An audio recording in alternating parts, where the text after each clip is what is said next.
better than TV.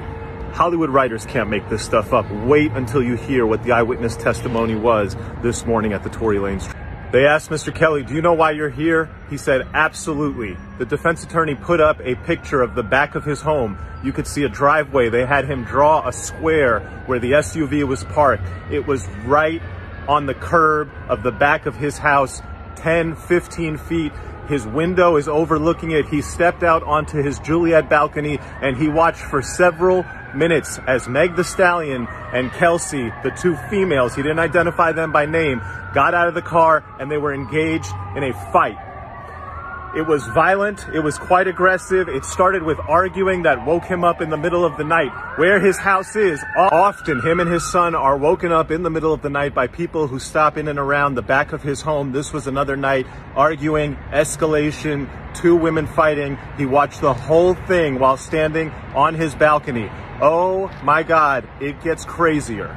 As he looked down on a fight that he described as quite violent, he then saw the larger gentleman, this is presumably the security guard Quan, come and violently try to separate them. Eventually, all four were involved in what he called an aggressive, everyone fighting, essentially just a melee, a free-for-all between four people in the middle of the night, right outside of his back window. He said at one point he saw one woman go back towards into the car. At that point, he saw a muzzle flash. Then he said there was a man, and after the first few shots from the woman came off, he saw the man getting involved with the woman and more shots went off. On cross-examination, the prosecutor asked him, did you see the man shoot? He said, yes, I saw the shorter man with a gun shooting violently in the air at least 5 times.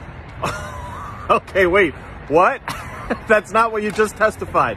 Then the defense attorney went back and asked him, I thought you said you saw the woman and then you saw the man shoot. And he's like, yeah, you have to understand, it was just a crazy free-for-all and it all happened very quickly. And then he said the most shocking thing that has come out in this case, which is that after the shots went off, one woman crawled further away, that the 3 people then went over there and beat her violently while she was on the ground. They picked her up. They looked like they were going to drag her and throw her into the river. Instead, they dragged her across the street, put her in the car, and drove off.